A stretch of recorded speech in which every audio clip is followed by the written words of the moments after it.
d'Esther au chapitre 2. Esther chapitre 2.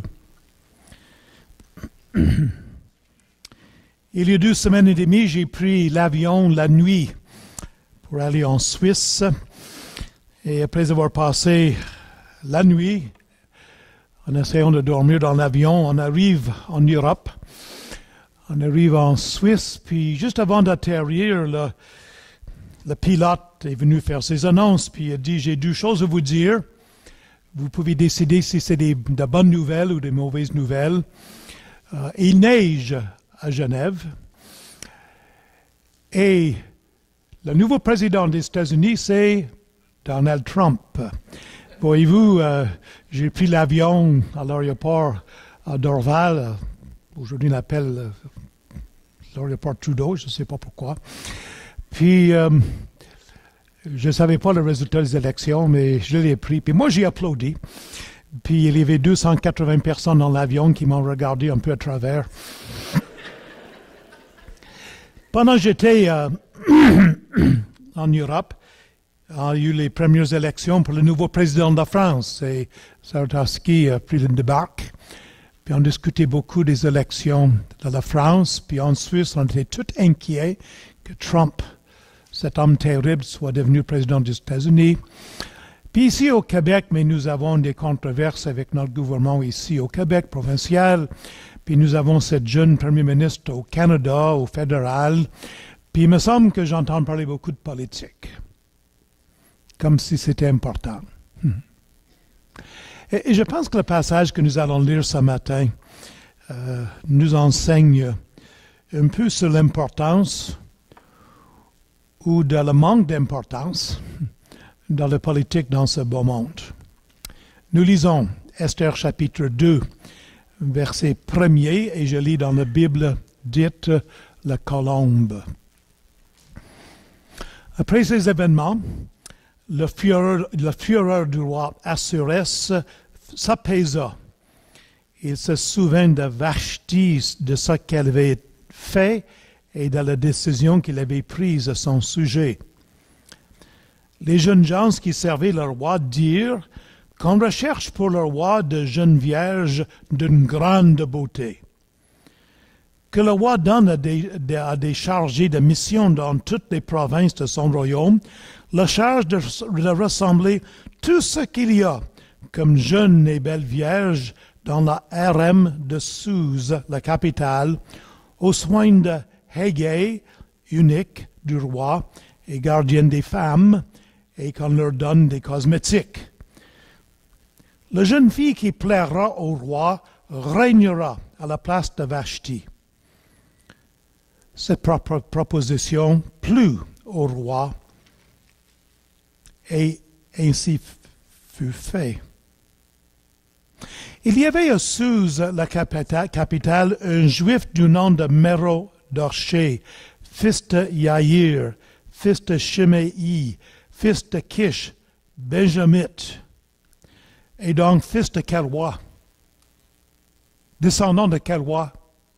Saül. Ça va être très important dans les chapitres qui vont suivre.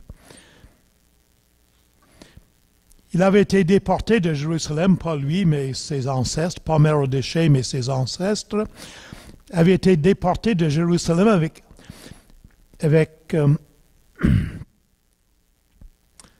ceux des déportés qui avaient été amenés avec Yekonia, roi de Juda, par Nebuchadnezzar, roi de Babylone. Or, il était le tuteur de Hadassah, c'est-à-dire Esther. Esther, c'est un mot perse qui veut dire étoile, probablement nommé pour une des déesses de ce peuple-là. Hadassah, c'est un nom hébreu, mais comme Daniel a reçu un nom perse et babylonienne, en effet, cette femme, cette jeune juive, reçoit un nom païen, Esther, étoile. Fille de son oncle. Elle n'avait plus en effet ni père ni mère, et cette jeune fille était d'une très grande beauté. À la mort de son père et de sa mère Mardochée l'avait adoptée.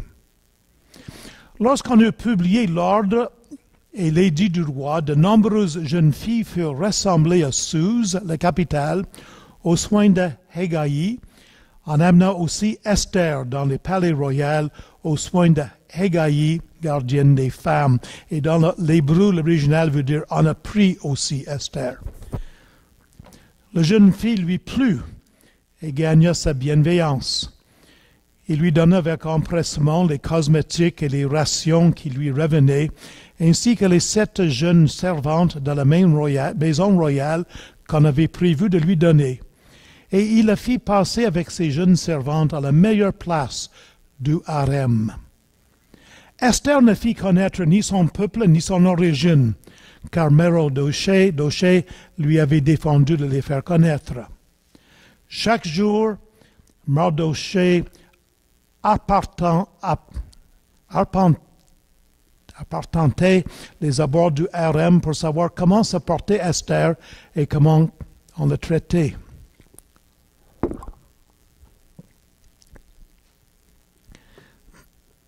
Le tour de chacune des jeunes filles d'aller chez le roi Assuérus arrivait au bout de 12 mois qui lui étaient assignés suivant le protocole des femmes, car la période de leurs apprêts était ainsi remplie. 6 mois avec l'huile de myrrhe et 6 mois avec des aromates et des cosmétiques des femmes. En effet, une des choses qu'on faisait, c'est qu'on prenait les meilleurs médicaments, puis on faisait une sorte de petite tente, puis on les chauffait pour que la vapeur avec ces médicaments-là, ces cosmétiques-là, aille dans l'air, puis touche la peau, et pendant 6 mois, on préparait la fille pour qu'elle soit aussi belle que possible.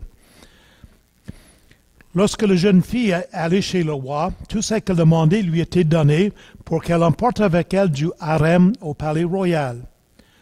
Le soir, elle y allait. Le matin, elle rentrait dans un second harem aux soins de Shashgaz, eunuque du roi, gardienne des concubines. Elle ne revenait plus chez le roi, à moins que le roi n'avait envie d'elle et ne l'appelle par son nom. Quand son tour d'aller chez le roi fut arrivé, Esther, fille d'Abishaïel, oncle de Merodachée, qui lui avait adopté, ne réclamait rien de plus de ce qui lui était proposé par Hégaï, eunuque du roi et gardienne des femmes. Esther était considérée avec faveur par tout le monde. On vint prendre Esther pour l'amener chez le roi Assuérus au palais royal, le 2e mois qui est le mois de Tébet, le 7e année de son règne. Le roi aima Esther plus que toutes les autres femmes, et elle gagna sa faveur et sa bienveillance plus que toutes les autres vierges. Alors il mit sur sa tête la couronne royale et le fit régner à la place de Vashti. Le roi donna un grand festin à tous les princes et ses serviteurs, le festin d'Esther. Il ordonna une trêve dans les provinces et fit des largesses avec une libéralité royale. Quand on assembla les vierges pour la 2e fois, Merodachée avait une place à la conciergerie royale. Esther ne faisait toujours pas connaître son origine, ni son peuple, comme le lui avait ordonné Merodachée. Esther exécutait les ordres de Merodachée comme lorsqu'elle était sous sa tutelle. À cette époque, alors que Merodachée était en place à la conciergerie royale, 2 eunuques du roi, de la garde d'Usseï, Bigtan et Terak, dans un accès de rage, entreprirent de porter la main sur le roi Assuérus. La chose vint à la connaissance de Merodachée, qui la fit connaître à la reine Esther. Esther le dit au roi, au nom de Mardochée. On entreprit une enquête qui aboutit. On pendit les 2 eunuques à une potence. Ceci fut enregistré dans les chroniques en présence du roi. Prions. Père, nous avons lu ta parole et maintenant nous allons le regarder ensemble puis on demande ton aide.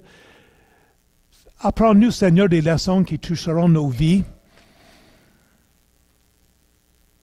Aide-nous à te faire confiance davantage dans nos vies. Touche nos cœurs, change-nous. On demande au nom de Jésus. Amen. Ce matin, nous allons faire une introduction. On va essayer de regarder l'histoire. On va regarder quelques difficultés dans cette histoire-là, puis on va faire des applications. Voilà une image. On est rendu, oui. Voilà une image de cet roi, Assyrus, tel qu'on le trouve gravé, que les archéologues ont trouvé, de quoi qu'il avait l'air. Ce roi Assuérus, en grec, son nom s'appelait Xerxès. Puis il faut comprendre qu'à cette époque-là, il y avait des guerres continuelles entre la Grèce et la Perse. La Perse, aujourd'hui, c'est quel pays? Quoi? L'Iran, oui, c'est ça. Et lui a régné entre 486 et 465 ans avant Jésus-Christ. Et il est le fils de Darius le premier qui avait attaqué la Grèce. Son père avait attaqué la Grèce, puis il a perdu. Puis il a été défait dans la bataille de Marathon. Et vous connaissez ce mot Marathon? Et pourquoi? Vous savez que moi, je cours dans le marathon 3 fois par année. Est-ce que vous me croyez? Est-ce que j'ai l'air? Après la bataille de Marathon, il y a un coureur qui a fait 26 kilomètres, je pense, apparemment dans 2 heures et quelques minutes. Et il est arrivé pour apporter le message que les Grecs avaient gagné, puis selon l'histoire, il a couru en retournant, puis il a donné le message, puis il est mort tout de suite, exténué complètement pour sa course. Et c'est pour ça que nous faisons le marathon aujourd'hui, ça vient de là. Et Assyrus a aussi attaqué la Grèce. Tous les rois de la Perse ont essayé de gagner contre les Grecs. Et lui aussi, comme son père, il a été défait. Et Assyrus, cet roi, dans l'histoire du chapitre 2, il sera assassiné par le capitaine de ses gardes du corps. Alors cet homme, ce grand roi, un jour, et probablement parce qu'il a perdu dans sa bataille contre les Grecs, il a perdu sa popularité, il a été assassiné par le capitaine de ses gardes du corps. Et cette roi-là est aussi mentionnée dans le livre d'Esdras au chapitre 4 et le verset 6. Il faut comprendre que Suse, cette ville dont on parle ici, est l'une des 4 capitales perses. Alors au Canada, nous avons Ottawa, mais imaginez-vous donc qu'ils avaient 4 villes capitales. Mais la ville de Suse était très, très chaude en été, et dans ce temps-là, il n'y avait pas de climatisation ou de clim, comme on dit en Europe. Et alors, quand c'était l'été, on déménageait dans un autre palais où ce qui faisait plus frais. Et puis cette ville de Suse est mentionnée dans le livre de Daniel, parce que Daniel a reçu une vision dans cette ville-là lorsqu'il servait le roi de Perse. Et Néhémie aussi servait le fils de ce roi Assyrus, qui est devenu roi, à Suse, dans Néhémie, chapitre 1 et le verset 1er. Alors, cette banquet dont il y a eu question, c'est Mick qui nous a enseigné concernant le chapitre 1er. Puis cette grande banquet, on connaît cette banquet-là parce que les historiens, particulièrement l'historien Hérode, nous parle de cela, pas l'Hérode dans la Bible, mais un autre qui a vécu 400 ans avant. Il nous en parle. Puis c'était un conseil de guerre où pendant des mois, Assyrus a donné beaucoup de nourriture, puis des grandes fêtes, puis toutes sortes d'amusements à tous les princes dans son vaste royaume pour les convaincre de l'aider à ramasser une armée pour attaquer la Grèce. C'est un peu le contexte ici. Et cette grande historienne a même préservé le discours d'Assyrus lors de son conseil. Je l'ai lu cette semaine. Je vous en fais grâce. Et plusieurs des rois, il faut comprendre que plusieurs rois de Perse ont été assassinés. Les rois de Perse étaient toujours en danger s'ils ne faisaient pas plaisir à leurs princes dans leur palais et dans la ville royale. Ils risquaient d'être assassinés. Et ils risquaient d'être assassinés s'ils perdaient la guerre contre les Grecs, c'était ça. Puis l'attaque d'Assyrus contre les Grecs s'est roulée entre les chapitres 2 et 3 de ce livre. Et puis je vais vous montrer une petite carte dans le prochain cliché, mais pour le moment, Pour aller attaquer les Grecs, il fallait qu'ils traversent le détroit des Dardanelles, qui est aussi appelé le nom d'une rivière. Et c'est entre la mer Noire et la Méditerranée. Et aujourd'hui, la Russie a envoyé beaucoup de bateaux de guerre contre la Syrie. Tout ça se passe là, c'est dans cette région-là. Mais Assuérus, pour comprendre qui qu'on a affaire, pour comprendre l'homme roi qui est dans cette histoire, vous comprendre quelle sorte de personne qu'il est. Cette détroit, cette espèce, presque une rivière, mais c'est en eau salée, qui traverse entre la mer Noire et la Méditerranée. C'est 3 kilomètres de large environ à cet endroit-là. Puis il y a un courant très fort, puis il y a beaucoup de vagues. Mais lui, il a construit un pont flottant. Il a pris toutes sortes de bateaux, puis il a construit un pont avec des bateaux tous attachés l'un à l'autre pour attaquer la Grèce. Puis, malheureusement, une vente s'est élevée, puis il a détruit le pont, puis il n'a pas pu traverser avec son armée. Puis quand c'est arrivé, il a fait décapiter les ouvriers qu'il avait construits. Puis non seulement cela, mais il a ordonné à ses soldats de fouetter l'eau du fleuve, des Détroits, avec 300 coups de chaîne. Quel ego! Quel ego! C'est cet homme qu'Esther a marié. J'ai mis une carte ici, puis je pense que j'ai une petite lumière ici. Où est-ce que je l'ai mis, oui? Bon, il venait de là. Troie, ici, Hélène de Troie. Vous connaissez l'histoire, il y a un grand film qui est sorti dernièrement. Puis ça, c'est la Dardanelle, le détroit ici. Et il a traversé à peu près, probablement ici, dans cette région-là, parce que c'est plus étroit. Puis pour aller attaquer la Grèce, puis c'est cet endroit-là que son pont fait de bateau a été détruit, puis qu'il a décapité les ouvriers, puis il a fouetté la rivière.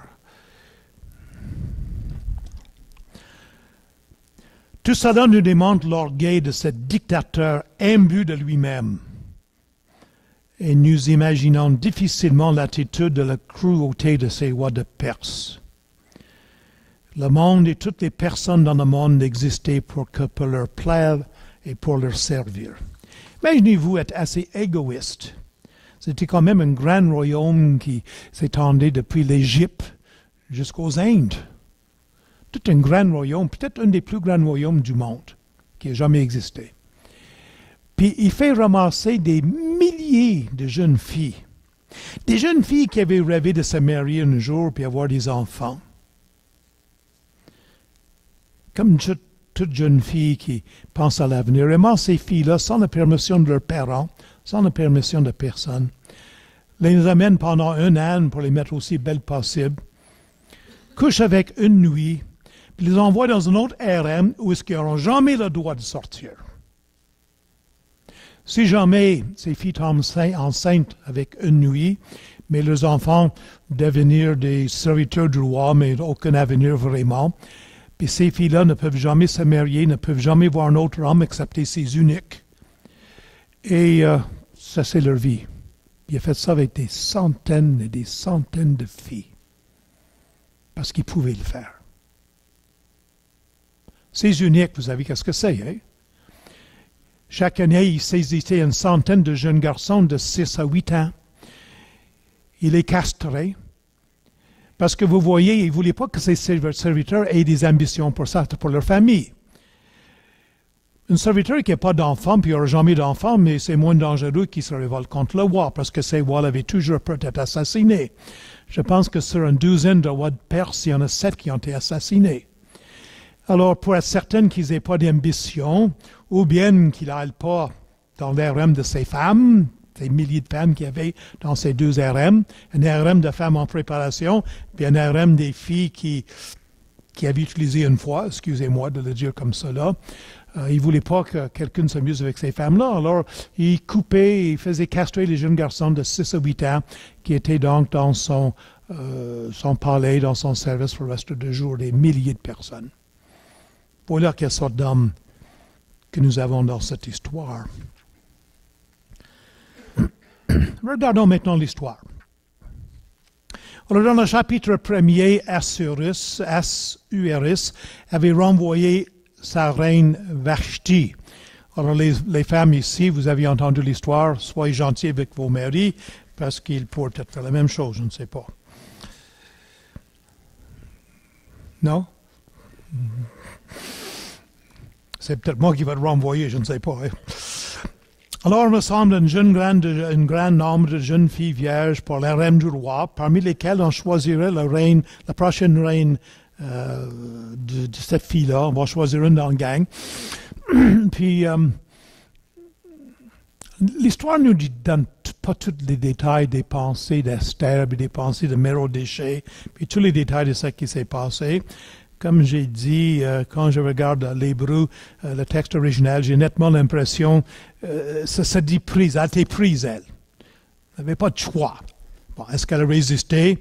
Peut-être pour certaines filles, c'était un moyen de dire, écoute, je vais avoir la belle vie toute ma vie, je vais avoir le meilleur de nourriture, puis le meilleur de tout, puis je vais rester à rien faire.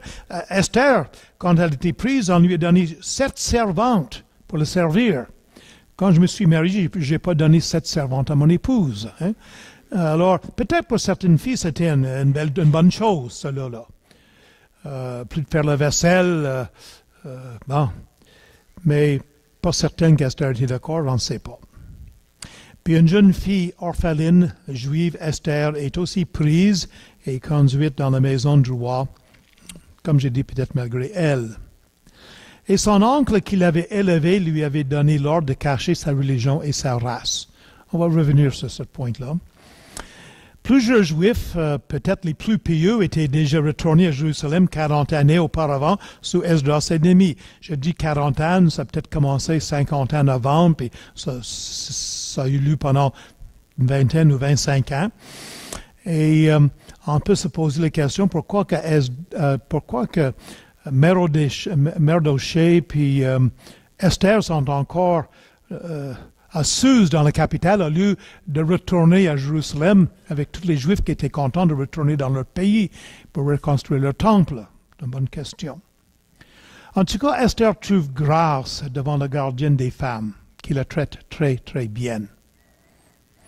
Et pendant 12 mois, elle reçoit la meilleure nourriture et les meilleures aides aux soins de beauté. Je suis content qu'elle s'est fait maquiller. Vous connaissez l'histoire de la création ni de Genèse, hein? Dieu a fait l'homme, puis il a dit, c'est bon. Il a fait la femme, puis il a dit, bon, elle peut se maquiller.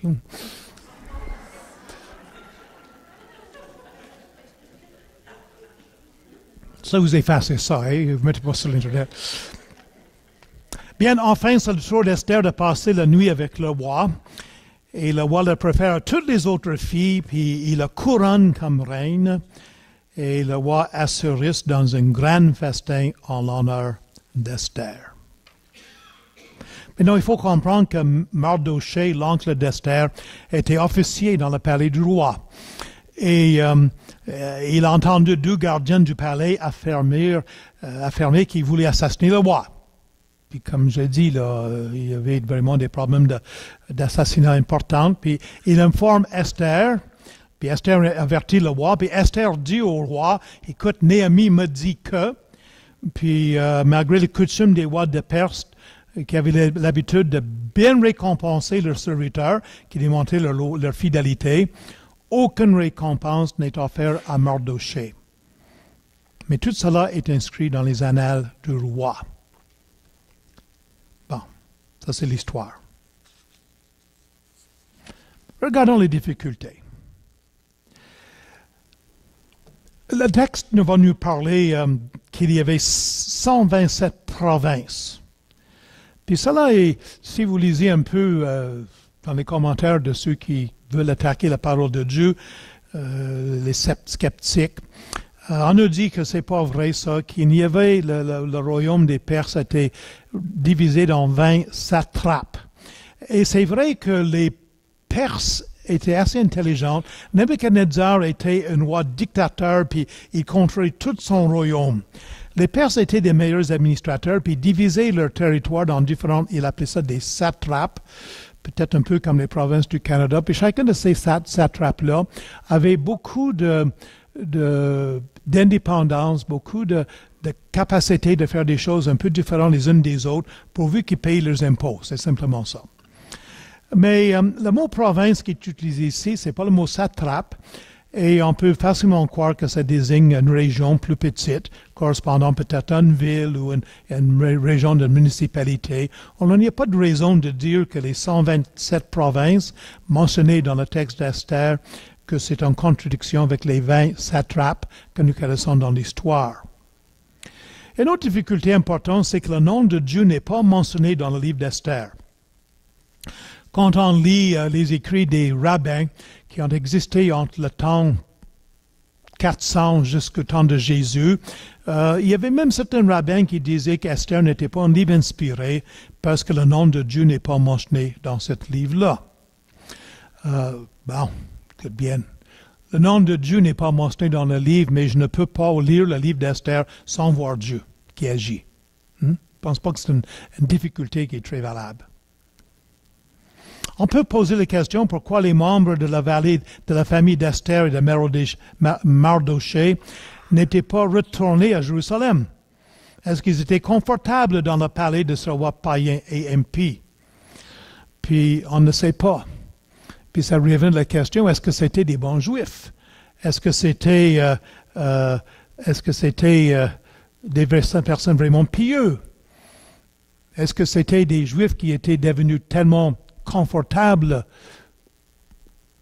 que ça ne leur intéressait plus de s'identifier avec le peuple de Dieu? Mardochée avait dit à Esther de cacher son identité. Puis c'est mon prochain point. Comment comprendre que Mardochée et Esther avaient caché leur race et leur religion?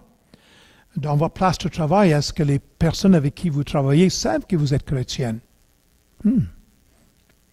Pourquoi que Mardochée n'a pas caché Esther? Je suis père et je suis grand-papa, et si je savais que le roi allait venir chercher toutes les belles filles, et si j'avais la plus belle fille du monde dans ma famille, puis c'est mon cas, alors je pense que je changerais de ville, puis j'irais me cacher dans une caverne dans le désert pour protéger ma famille, puis Mardochée ne l'a pas fait.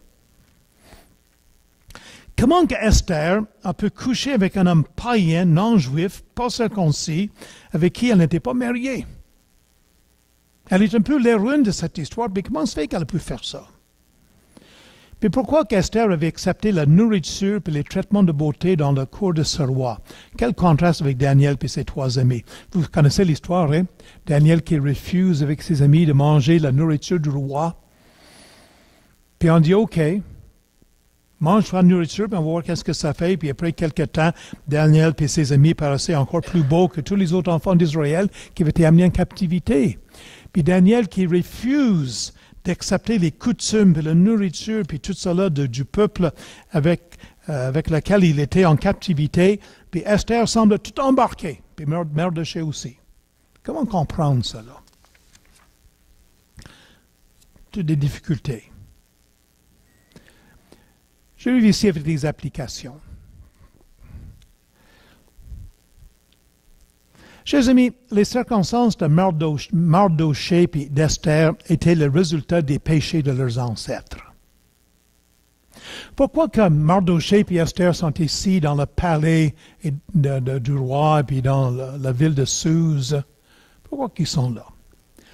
Mais leur peuple est en captivité depuis presque une centaine d'années maintenant, parce que leurs ancêtres, les Juifs, ont toujours adoré des idoles, ont toujours vécu mal, n'ont pas accepté la loi que leur Dieu leur avait donnée, puis Dieu les a envoyés en captivité.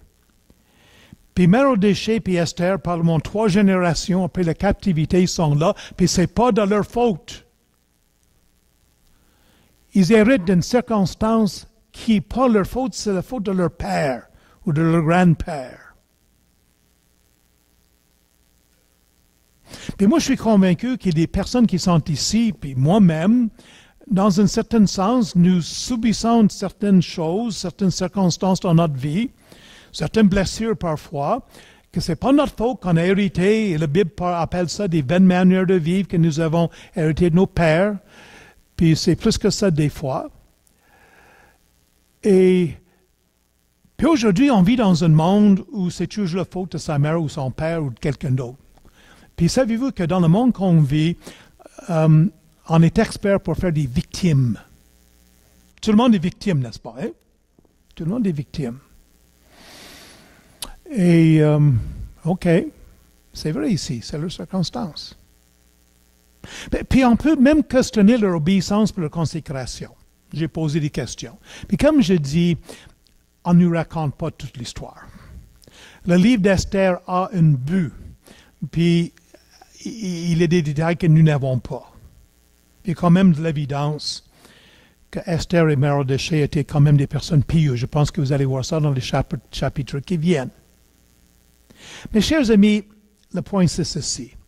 Malgré tout cela, Dieu les a utilisés puis puissamment. Dieu a utilisé ces personnes-là qui étaient victimes de circonstances qui n'étaient pas leur faute. Pauvre Esther, peut-être qu'elle aussi rêvait d'avoir un beau prince qui allait le marier puis être gentil avec elle. Puis regarde, son première expérience sexuelle, cette jeune fille-là. Pas dans un mariage, mais dans un harem d'un roi. Risquer de passer le reste de ses jours dans un harem puis aller jamais voir un homme, jamais se marier. Vous comprenez qu'est-ce qu'elle a vécu dans ces circonstances terribles? Puis nous aussi, des fois, nous sommes victimes des péchés des autres. Puis nous aussi, pour être honnête, un manque de consécration. Puis des fois, on est dans des situations où est-ce que ça ne va pas bien. Puis, chers amis, Dieu nous utilise quand même. Puis arrêtons de jouer la victime. Acceptons pas ça, le moule de la société qui veut que tout le monde soit victime. Non, non, non, non. On vit dans un monde de péché. On est tous affectés par le péché, puis on peut quand même vivre pour le Seigneur, puis grandir dans notre vie chrétienne, puis rejeter des habitudes qu'on a prises ailleurs, puis rejeter des blessures, puis vivre pour le Seigneur, puis grandir spirituellement, puis servir le Seigneur, puis être utilisé par le Seigneur. Deuxièmement, comme application, parfois il n'y a pas de justice dans ce monde. Ça, c'est vrai, ça. C'est vrai. Mardochée n'est pas récompensé pour sa loyauté envers le roi. Non, pas immédiatement. Hein? Puis il a dû être déçu. Si je comprends bien l'histoire ici, il se passe peut-être jusqu'à 4 ou 5 ans avant qu'il soit récompensé. Et Mardochée a peut-être risqué sa vie pour dénoncer ces deux hommes-là. Ces deux hommes-là, sans doute, n'agissaient pas seuls. Ces deux hommes qui voulaient détruire le roi. Puis Mardochée vivait dans le même palais, servait dans le même palais qu'eux. Et en les dénonçant, il risquait peut-être un peu sa vie. Puis il est très loyal envers cette roi-là. Puis c'était l'habitude, j'ai lu passablement sur l'histoire des Perses en préparant pour ce matin. Puis les rois faisaient des cadeaux extravagants à ceux qui étaient loyaux envers eux. Ces rois-là étaient paranoïaques. Ils avaient tellement peur d'être assassinés que quand quelqu'un est protégé, là, il leur donnait des maisons, des terres, des fermes, des richesses. Puis il n'y a rien eu. Puis sans doute qu'ils étaient reçus, puis même frustrés. Et des fois dans la vie, c'est pas juste. C'est pas correct ce qui nous passe. C'est pas correct comment les autres nous traitent. Mais en livre, je ne veux pas anticiper les autres personnes qui vont vous enseigner sur ce livre ce livre d'Esther. Mais vous connaissez peut-être l'histoire. Plus tard, nous verrons que Dieu savait tout ça. Puis plus tard, Mardochée va comprendre ce que le Dieu souverain faisait. Puis je vous invite, chers amis, puis je parle mon cœur à moi en premier, parce que je ne suis pas la personne la plus passionnée dans le monde. Ellen est ici ce matin. Si vous lui demandez après, vous direz que je suis peut-être la personne la moins patiente dans le monde. Et il faut apprendre à être patient à travers les injustices de ce monde, parce que Dieu nous récompensera un jour. J'aime beaucoup que c'est écrit ici que ce que Mardochée a fait a été écrit dans les annales du roi. Mais ce n'était pas juste écrit dans les annales du roi. À travers les Écritures, nous avons l'image de Dieu au ciel qui est des livres où il écrit des choses. Dans l'Apocalypse, on lit les livres ont été ouverts. Pas certain que Dieu a des anges avec des plumes qui écrivent dans des vrais livres. J'aimerais le croire, je suis imprimeur, j'aime les livres, mais je ne suis pas sûr que c'est ça vraiment. Mais c'est un symbole, je pense, qui nous démontre que nous ne faisons rien. La plus petite chose qu'on fait de correct, Dieu le sait, puis s'en souvient. Il se souvient. Décourageons-nous pas. Continuons à bien faire, continuons à être fidèles, continuons à faire le bien aux autres qui sont autour de nous. Puis si personne d'autre le remarque, Dieu le remarque. Puis la récompense sera grande. Le roi de Perse était généreux envers ceux qui récompensaient, mais le roi de Perse, riche qu'il était, n'a rien à comparer à notre roi à nous. Puis les grandes récompenses qu'il faisait, c'est zéro à comparer de ce que Dieu va faire pour nous. Troisièmement, le nom de Dieu ne se trouve pas dans le récit, c'est vrai.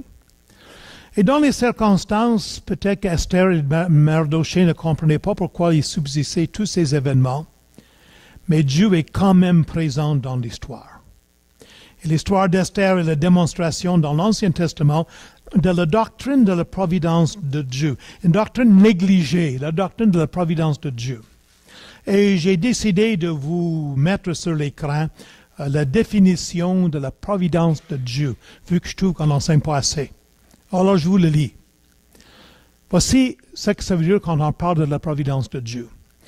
Dieu, le bon créateur de toutes choses, dans sa puissance et sa sagesse infinie, soutient, dirige, dispose et gouverne toutes les créatures et toutes les choses des plus grandes aux plus petites par sa très sage et sainte providence, aux fins pour lesquelles elles ont été créées. Et il le fait selon sa préscience infaillible. Il sait tout ce qui va se passer. Et le conseil libre et immuable de sa propre volonté, à la louange de sa sagesse, de sa puissance, de sa justice, de son infinie bonté et de sa miséricorde glorieuse. Par rapport à la préscience et au décret de Dieu, la cause première, toute chose arrive immuablement et infailliblement, de sorte que rien n'arrive par hasard. Je le répète ça. Rien n'arrive par hasard ou en dehors de sa providence. Par la même providence, cependant, Dieu leur ordonne de se produire selon la nature des causes secondes, que ce soit nécessairement, librement ou de façon contingente. Dans sa providence, Dieu normalement se sert des moyens. Il est cependant libre d'agir sans ces moyens, par-dessus de ces moyens, ou contre eux si tel est son plaisir. Bon, grande définition théologique, qu'est-ce que ça veut dire? C'est que Dieu est en contrôle de toutes les circonstances dans ce monde. Le livre de Romains pose la question, si Dieu est pour nous, qui peut être contre nous? Hein? Et, chers amis, Dieu est en contrôle, puis tout ce que Dieu fait, il fait pour la gloire de son Fils Jésus, et vu que nous sommes unis avec Christ, il fait pour notre bien à nous aussi. Une autre application, attention le but de pouvoir, je parle peut-être avec des boss ici, ou des parents. Assurus utilisait les personnes comme des objets, uniquement pour son plaisir, ne comprenant pas que chaque homme est créé l'image de Dieu. Et chaque homme est donc, chaque femme aussi, est donc d'une très grande valeur. Est-ce que nous utilisons notre autorité, notre pouvoir pour abuser des autres? Est-ce que nous regardons tous les hommes et femmes autour de nous comme des images de Dieu? Je suis allé au magasin hier, puis il y avait des mendiants dehors. Est-ce que je les regarde et je réalise? Ils portent l'image de Dieu. Et parce qu'ils portent l'image de Dieu, ils sont d'une valeur infinie. Le plus petit, le moindre des hommes et des femmes et des enfants portent l'image de Dieu. Autre leçon, à travers cette histoire, il faut attention de bien choisir le conseiller. En lisant l'histoire dans les prochaines semaines, la semaine passée, aujourd'hui, dernière fois aujourd'hui, puis dans les semaines à venir, vous allez voir qu'Assuérus, il écoute toujours ses conseillers, puis il ne reçoit pas souvent des bons conseils. Et parfois, il ne semble pas confiant. C'est un gars insécure, cet homme-là. Puis il compte trop sur ses conseillers. Puis j'aimerais vous suggérer d'apprendre à bien choisir nos amis, puis d'enseigner à nos enfants de ne pas toujours écouter leurs amis. Plein de jeunes enfants ici. Je suis content de voir une église ici qui... Vous avez de l'avenir. Ensuite, j'ai visité les églises où il n'y a pas une personne en bas de 50 ans. Décourageant, pas grand avenir. Vous avez des enfants, une des bonnes leçons à apprendre à vos enfants, c'est quand vos amis vont dire des choses, c'est pas nécessairement tout vrai, c'est pas nécessairement des choses à faire parce que les amis l'ont dit. L'avant-dernière application, regardez le verset 23. On accuse ces deux hommes-là de tuer Assuérus, et Assuérus, il fait au moins cela de bon. Il examine pour voir que c'est vrai. Il percevait cette réputation-là. Il faisait très attention si quelqu'un est accusé de bien vérifier les faits. Mais nous, les chrétiens, on peut apprendre de cela. Des fois, on entend des rumeurs sur quelqu'un, puis dans 2 ou 3 jours, la personne est complètement assassinée, puis tout le monde connaît les vérités, puis on a assassiné la réputation. Puis, vous comprenez ce que je dis, là? Avant de partager des affaires, vérifie si c'est vrai. Et juste parce que c'est vrai, ce n'est pas nécessaire de le dire de toute façon. Toute chose vraie n'est pas bonne à dire. Soyons au moins aussi justes que ce roi païen. Puis enfin, chers amis, Dieu est souverain. Pas Trump, pas Marine Le Pen, ou je ne sais pas qui, Marine Le Pen, ou je ne sais pas qui va être le prochain président de la France. Pas Justin, pas le docteur qui est notre premier ministre aujourd'hui au Québec. C'est Dieu qui est souverain. Puis c'est intéressant la politique, puis ça va nous affecter un peu, mes chers amis. Ces politiciens vont mourir, puis le gouvernement va tomber. Et les structures sociales et politiques de ce monde qui veulent détruire le peuple de Dieu, puis c'est le cas. Chers amis, nos églises vont être attaquées dans les prochaines années, je suis convaincu de cela. Le diable veut toujours détruire le peuple de Dieu. Mais Dieu intervient puis renverse les plans des méchants puis du diable. Mardochée avait foi dans la souveraineté de Dieu, vous allez voir ça dans les prochaines semaines. Et même l'épouse d'Aman, sa méchante, savait qu'on ne pouvait rien faire contre le peuple de Dieu. Oh, chers amis, moi j'étais bouleversé, je travaillais avec des chrétiens très mûrs, des chrétiens de 5e puis 6e génération en Suisse. Grands hommes et femmes de Dieu, grands hommes, présidents des grandes banques suisses dans certaines des églises que j'ai visitées. Puis ils étaient paniqués parce qu'on avait élu Trump aux États-Unis. Que bien. Chers amis, Dieu est souverain. Et nous, comme chrétiens, c'est tard. Je voulais lire le psaume 2, je n'ai pas le temps. On va terminer là.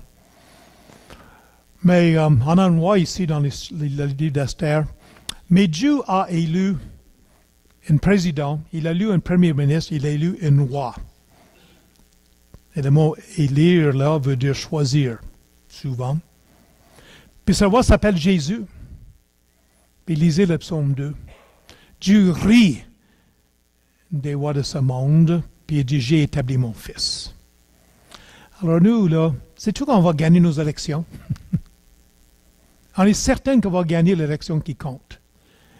Puis Dieu va établir son royaume, puis arrêtons d'être bien inquiets de ce qui se passe autour de nous, puis établissons nos priorités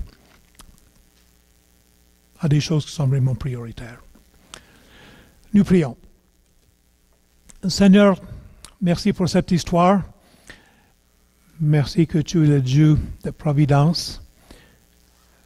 Merci que tu es en contrôle de nos vies, de ce monde, de l'histoire. Seigneur, aide-nous à avoir confiance en toi.